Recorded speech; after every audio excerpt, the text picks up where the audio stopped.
Alrighty folks, I have to show you this game of Warzone solos in which I spectate the coldest player I've ever seen on the game. I'm talking ice in the veins of this player as they dismantle the lobby one by one. But this wasn't a game I was meaning to spectate on. Oh no, I was playing this game to win, and it's important I show you my gameplay first to compare to theirs later because it's very different. Anyways, we start off at the factory here. I kick off a scavenger contract before hearing some footsteps around me. I locate them and mess up the timing of my shot because I'm too impatient. Thankfully the enemy is also startled and starts spraying their LMG in all directions, meaning I can indeed flank and get the kill, but it's messy. It should have been cleaner than that. Again, I'm hearing more metal footsteps in the area which I managed to triangulate and deal with a lot better than the first enemy.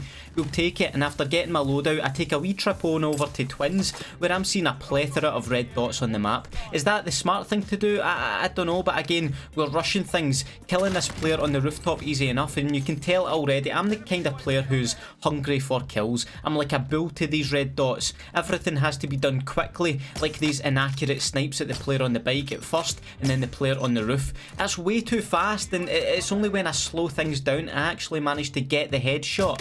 After that though, I see there's a dot in the heartbeat, but without even confirming if they're pushing me, I'm throwing the trophy system down, and I mean, come on Gary, it's a waste. It's so hasty with everything.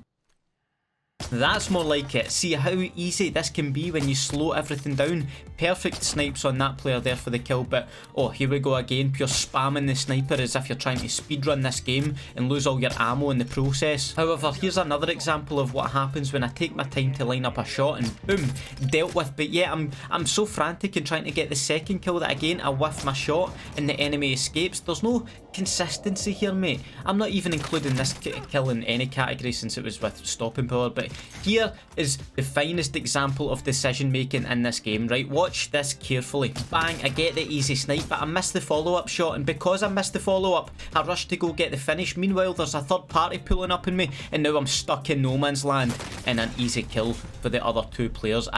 It's so silly watching that back. I knew the third party was there the full time as well, but bad decision making costs you, and I think that's where I have to be better, especially if I want to play in tournaments like our sponsor hosts. Today's video is sponsored by Z-League, the world's first skill-based tournament platform that lets Warzone players of all skill levels get competitive in both free and paid tournaments. Now, I've been lucky enough to be invited to a few Warzone tournaments with huge prize pools, and despite me being an above average player, I'm honestly not even close to beating the genuine 4 or 5 KD demons who literally compete as a job. I'm honestly much more relatable to most of you watching that I enjoy sweating at Warzone and fancy dipping my toe in the competitive scene, but preferably against players like me. That's where Z-League comes in. Z-League uses a ranking algorithm built by a Harvard-trained engineer that analyses your Warzone stats to place you up against opponents of a similar skill level, which is absolutely great if you want to put your skills to the test and rightly don't want to face seasoned veterans if that's not what you are. The scoring system works like other Warzone tourneys with points acquired through number of kills and placements, with the kicker being that Z-League tracks your performance for you, so you don't need to be streaming or submit screenshots to admins. It also has its own anti-cheat built in, so you can rest assured the competitive integrity remains intact, and like I say, the platform handles all of this for you whether you're a console or PC gamer. Check out the link in the description and get involved in one of the 50 plus paid and free entry solos, duos, trios and quads tourneys hosted every week, which includes free entry tournaments where you can win cash prizes. Good luck, and now let's spectate this ice cold player, and in fact let me get my face cam up for this. So I had won my gulag and made my way over to this fire station here, and as you're about to see, the player who kills me shows an absolute masterclass in patience. Watch this kill cam here. They wait and they wait and they wait for the perfect opportunity to take me out the game in a way that I can't even escape. I cannot reply, and boom, I am done. And their game carries on. Dead King 2020 up here in the fire station tower, absolutely beaming this SUV without a care in the world. They do end up in a fight with this player though. They get mounted up, decide to duck down because they weren't quite fancy in that gunfight in the end. They had lost all their plates, and again it just shows good decision making backing off from that fight. However, here is where I thought there was some bad decision making.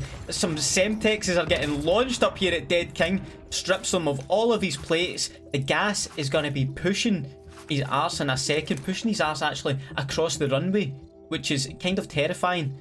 I was also terrified that he may end up falling down that ladder shaft there. I've died a couple times there over my Warzone career, I'm sure you have as well, but Look, there's no panic here.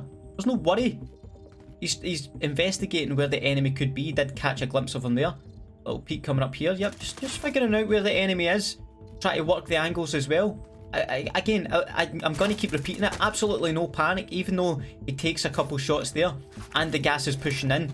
Surely to God, in any other scenario, this player would be dead. Yeah, like, they've got to run across the runway. I've probably kind of just spoiled it for you there, but yeah, this player isn't going to die here. Watch this, right? This is what I'm talking about. Ice in the veins. This gas is going to be on top of him any second now. There it is. Gas mask goes on. Just a regular gas mask as well. He's going to have a long time in the gas, but he's not bothered. He's waiting for the perfect opportunity to strike on this enemy player. Where are they? Knows they have to have pushed forward before he does, because no one's as crazy as Dead King. Dead King gets the kill. Gets the down, sorry. Not the kill. And now has to get into the safe zone before their health runs out. And manages to clean up the kill there. Fantastic. And look at the position he's in. Just strolling across the open runway with the gas pushing him, whilst only got one plate to his name. I was just lost for words at this point, folks. I don't know how, like, what the thought process here, but I have to say, I'm enjoying it. I have to respect it. I have to respect the way they're just crouching around here, going for a big long flank on this circle. They've already marked up in the map where they want to go. Still crouching around here, believe it or not, into the next circle. No need to panic, rush into the middle of the zone. Nah, just play. They know they can just play the edge of the zone and try and get some high ground in the process too. I even had to wait another good while just to see them sprint again. Sprint up to the high ground, which is, and again, another solid decision being made by Dead King here.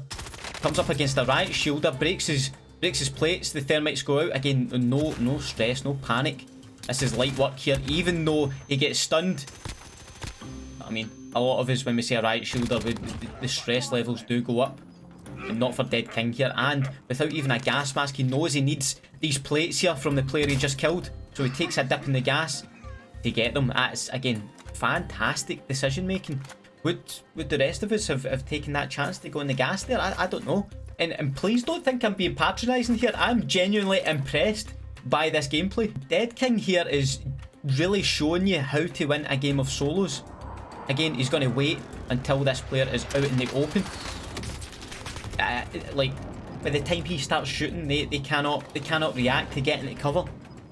That just shows you what you can do by just taking your time with that initial shot. Now it's a 1v1v1. He's got one player on the heartbeat, knows they're in the yellow house in front of them. What's the word I'm looking for? Rotates round here behind this rock, which is perfect cover. Know they have to push out the house. Again, it's a solid read. Breaks the player's plates in the top window. But in fact, there's actually two players camping in that house. I did not foresee that happening. But again, Dead King here does not care about being in the gas, and they're actually going to get this win here because they stayed in the gas and took their time and get the winning kill. It's fantastic gameplay, folks. I'm always scared about being in the gas. I would have rushed forward there and been an easy kill for that player to shoot me in the rib cage in the back, perhaps, but not for Dead King. Dead King is super happy staying in the gas and getting that kill. Honestly, I'm so glad I spectated that game because I can genuinely learn a lesson from that gameplay, and I hope you can too. If you enjoyed this video, please leave a like on it and let me know your thoughts on the gameplay that we just spectated there in the comments below. I'd love to hear what you think about it. Also, if you're new here, please hit the subscribe button and the notification bell to join the notification squad, like the two legends on your screen have done. Have a nice day, and I'll see you in the next video. Bye.